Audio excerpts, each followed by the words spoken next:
At 23 years old, I was in my third season working as a glacier guide in Alaska. I took people hiking on glaciers, ice climbing on glaciers, and that spring I had successfully summited the 16,000-foot glaciated volcano that looms over town. I was feeling very confident in my skills in the mountains, and I could finally grow a full beard. So when my friend Elizabeth asked if I wanted to be her assistant on a fly-in base camping trip, I said, "Oh yeah, that sounds super chill." She told me the 4 clients were the women that I had met that afternoon on the deck of the guide service. They were decked out head to toe in brand new Arc'teryx rain gear, which is a red flag. Not only is Arc'teryx the Prada of outdoor equipment, but generally speaking, the newer the gear, the less the experience, which was exceptionally true in this case. They were from New York City and had never been camping. They had never slept in a tent. I lived in a tent. Elizabeth said, "Yeah, that's why they want you along." She said, "They really like the idea of a full bearded Alaskan along to protect them from the wilderness." How could I say no? Fly-in base camping is like car camping with a bush plane. So all 6 of us get into an airplane the size of a minivan with wings. We fly for 40 minutes over forests and rivers and mountains and glaciers, some of the wildest landscape on the planet. And the plane lands on a little gravel strip in a giant valley next to an even bigger glacier. We're surrounded by snow-capped peaks, dripping with ice. There's these babbling creeks, beautiful green alpine. I'm pumped because I just got a free plane ride to a place I've never been before. Our clients are in a state of shock and awe and stimulation overload. And as the plane leaves and goes out of sight, I watch all 4 of them have the gut-wrenching realization that they just paid somebody to strand them out here. They wanted their own personal space because it was the end of a long trip, so they each wanted their own tent. But they also wanted to sleep next to each other because they were afraid of camping. So I set up 4 identical tents wall to wall like a nylon apartment building in the wild.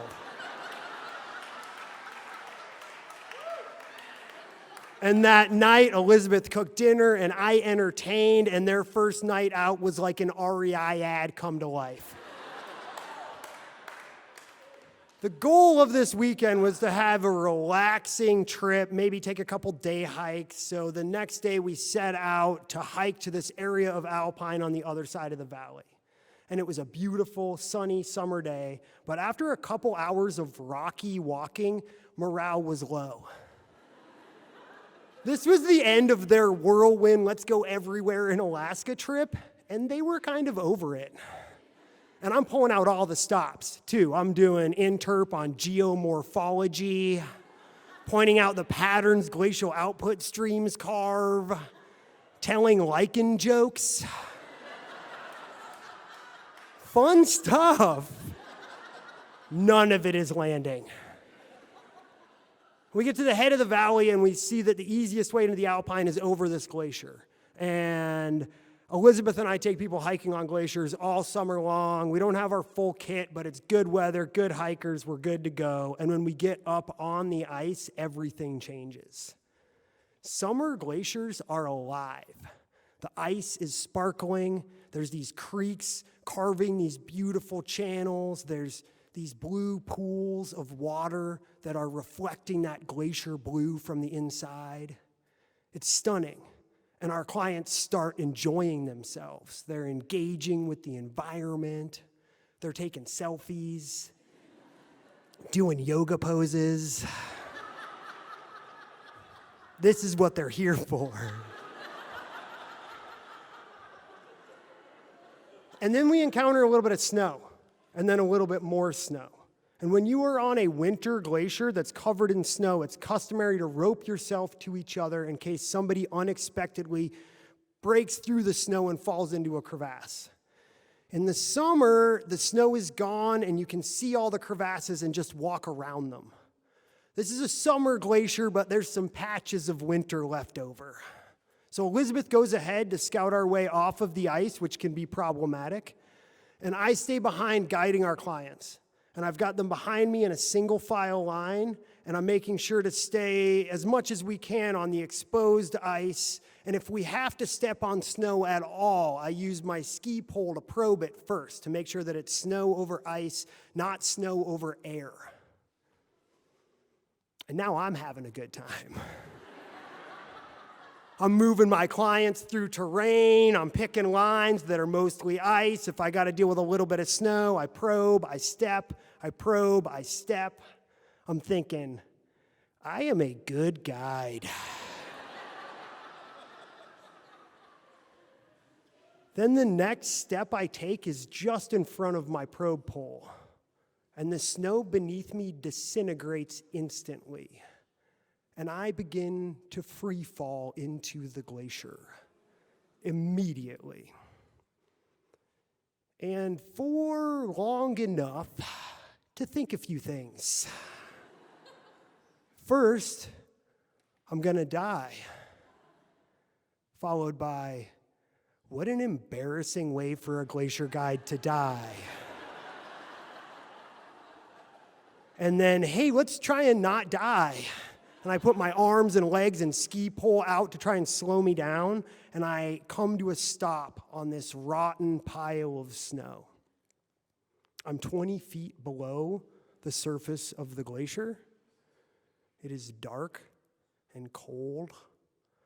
It's like a long, narrow hallway with tall ceilings and a single skylight. I have been inside glaciers before, but never involuntarily. Not to mention that being swallowed whole by the earth is an immensely humbling experience. And I just left the 4 New York never campers who had just spent their first night in a tent after being flown into the middle of nowhere and then watched the guy they brought to protect them from the wilderness vanish into thin air.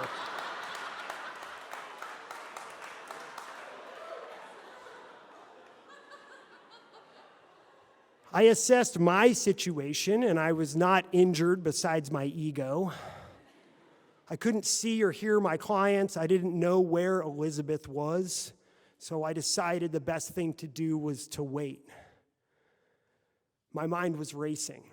How was I ever going to get out of here? How was I ever going to live this down if I did? How big of a mistake did I just make?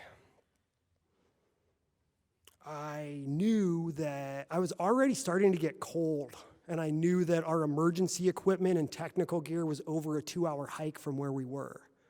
I knew that even if we initiated a helicopter rescue, it can take up to 8 hours for them to show up. I knew that this was not the bottom of the crevasse. I guessed the ice in that area was anywhere from 600 to 800 feet deep. And what I was standing on was just rotten snow bridges that had collapsed from 2 or 3 years ago and gotten lodged in this constriction. I started to do some preliminary investigation of the snow beneath me, but I didn't want to poke on anything too hard, feeling like I might trigger a second trap door.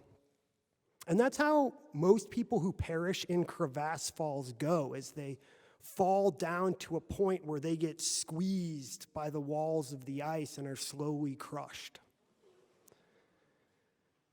Glacier ice is so dense that it eats sound. So I sat there in the quiet with just my thoughts, constricting and releasing my muscles to try and stay warm without moving. Finally, Elizabeth looked down at me through the hole that I had punched in the snow. We made eye contact, and neither of us needed to say we should have brought a rope.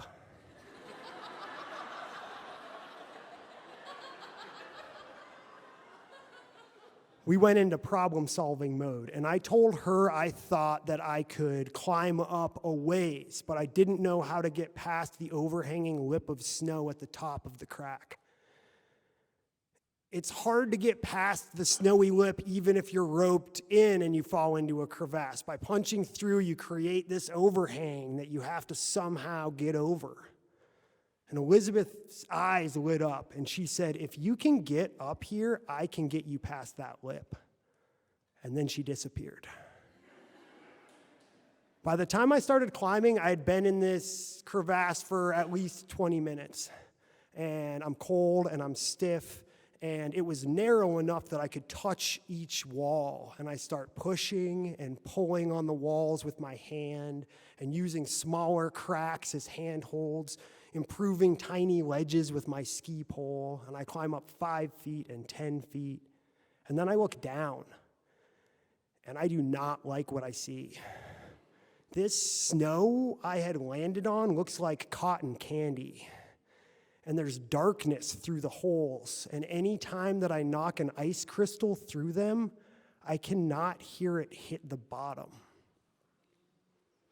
I climb up 5 more feet until I'm finally right below the snow, a place that I can't go any further by myself. And I establish this icy stance, and the reality of this situation hits me really hard. I have just turned a relaxing weekend in the wilderness into a life or death situation, and I'm terrified. And just then, I hear the flap of fabric and a flash of color, and the first of 4 brightly colored, brand new Arc'teryx rain jackets,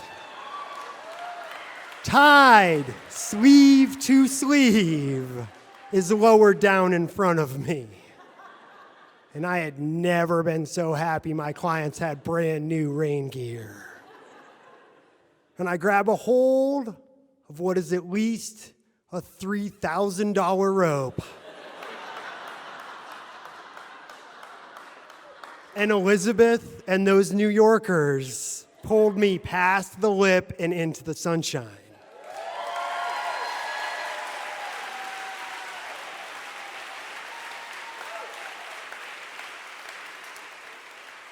And when I got there, I was embarrassed. But they tried to soothe me. They said things like, "We're just really impressed that you climbed out of there. And you know everyone makes mistakes."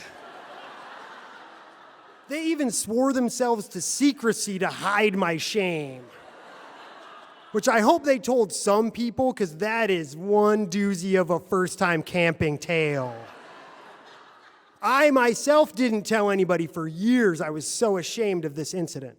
But these days I own that guide service, and I tell all the new guides this story under the heading, "The glacier does not care how full your beard is."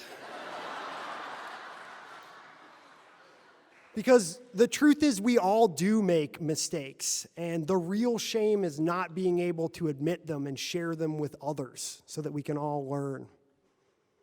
Thank you.